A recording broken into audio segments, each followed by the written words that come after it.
Welcome to Mr. DKTV. Today I'm in the mountains, in the bush, in front of a waterfall.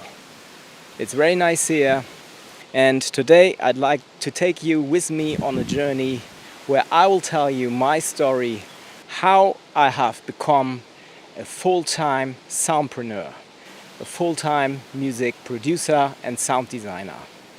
Check it out. Mr. DK. This video is brought to you by my sound company, Sounds Premium. how I have become a soundpreneur. This is my story. So it all started in the 80s as I was watching a movie called Beat Street, which was the entry to the hip-hop culture. I was doing breakdance, graffiti, emceeing and some DJing, and these four elements I was practicing a lot. So this was my entry in the world of music. And I was a drummer. At the age of 9 I started with drumming, and I was always interested into music. So this is where the journey began. And the first contract I ever signed was no working contract. It was a contract related to my musical career. It was an artist's contract with a very famous label in Germany, so with a very famous rap crew who was running this label, and the label was called Das Ministerium, and the artists that were running this label were Groove Minister. So these were the artists, and there I had my first contract as I was turning 18. So very freshly, this was the first contract I ever signed. So after that, I decided what to do next. I was a rapper and MC and doing my music, and I was also starting to making beats with all the things that I had during these days. That's how I got into beat making, because there was no one out there who could produce my music and bring me some beats. So that's why I was producing the beats on my own, and I became a producer by that. After a while, I was thinking about what to do next in life, so what should I do? And after school, I was starting to study business management with the focal points of brand management and project management, just because I heard that I could have a good entry in the music industry, becoming an A&R manager at a music company, being on the other side. So from an artist side, coming to the artist and repertoire management side. So this is where it all started.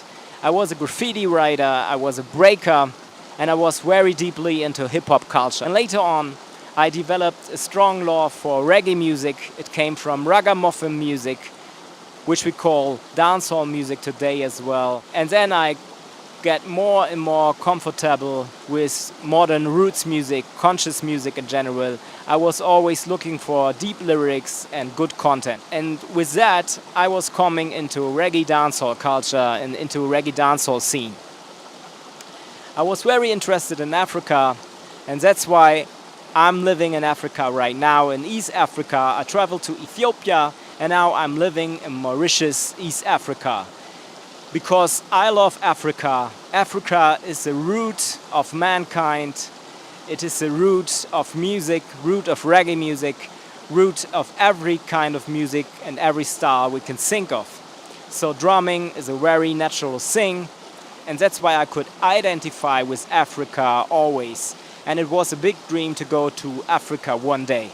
I also traveled to the US, to Harlem and the Bronx, to get to know the culture where it is coming from. So I traveled there as well because of hip-hop culture, and because of reggae dancehall culture, I traveled to Africa.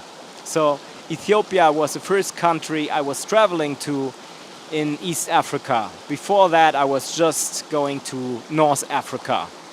So this is how my relation to Africa was growing and growing. And my wife is from Ivory Coast in Togo, half-half. That's why I also traveled to Côte d'Ivoire. The music brought me all the way to Africa, and now we are in Mauritius, where we live now. As you can see, it is very cloudy, it is raining, and I honestly went through the mud, quite dirty. Honestly, I was not really prepared for this. I will climb up the mountains again to get back to my car and tell you something about my journey.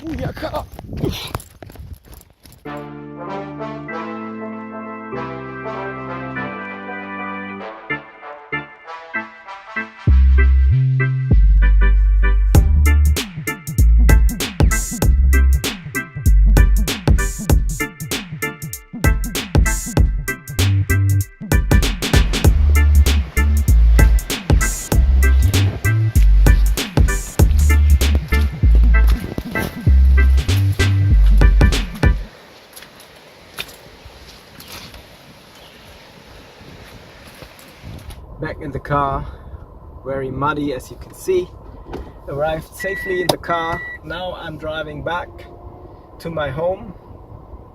It's located in the Black River region, where also all the Rasta people are. So this is also a reason why I'm here. I have to stop here. Just discovered a very big lake.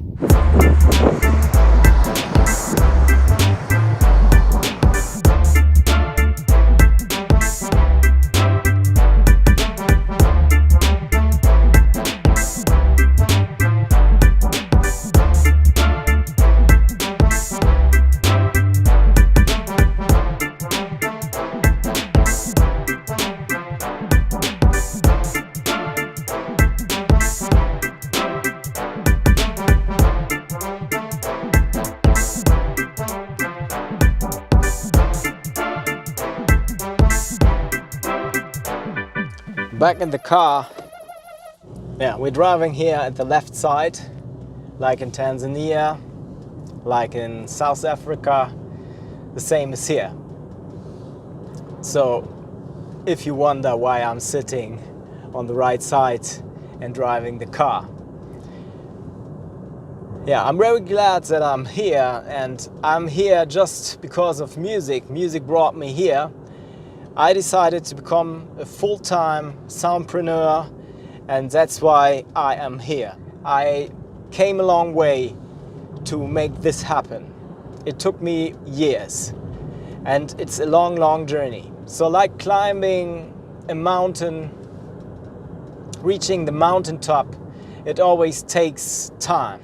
You need a lot of training, and sometimes the goal is not the goal, but the way to the goal is the goal, if you want. I signed my first contract as I was turning 18, and I was always focusing that. So this was always my dream, to have a record deal and releasing music. But my music was not commercial enough at that time. I was really struggling with making commercial music. I was strictly focusing conscious music, was focusing on writing skills and also on styles. So I was doing these shopper styles, very fast rap styles. This I was doing a lot, and I was focusing on that and combining these styles with singing, rapping and singing at the same time. And because I wanted to become an A&R manager, I had to study business management, and this was what I did. But as I was finished, the music industry was broke, because this was the Napster age. So Napster came up and destroyed the whole industry. Everybody could download music for free. They could just survive by selling merchandise. The whole business shifted, and there were no jobs. I didn't get any job in the music business. I didn't become an A&R manager, and I decided to start up my own record label. Before this, I was working for a few weeks in a very famous German music label for German rap music, for hip-hop music. And after that, I was deciding to found my own label. And I was founding this label in 2004 together with 4 friends. And yeah, we did a really good job. And this label was running for nearly 20 years. And I was doing a lot of jobs in the marketing field, and music was always a side business. And I was working in the marketing field. And after that, I was deciding to do something with sound again. And this was sound branding, acoustic branding, and bringing a sound dimension to the corporate design, which was called corporate sound. So brand management, acoustic branding, sonic branding is another word for that. And I was working in this field for about 3 or 4 years. And I was also founding a multi-central brand consultancy in Germany. And one of the services was sound branding. You can see sound was always a part of my journey. But the thing was, I was doing music always as a side business and not as my main business. And this was a big problem because I never did it full time. And then I was reaching a point where I was working for 14 or 15 years in the field of energy consultancy. It was a family business. We built up a brand, very successful. And we sold the company because I was deciding to leave Germany and Europe.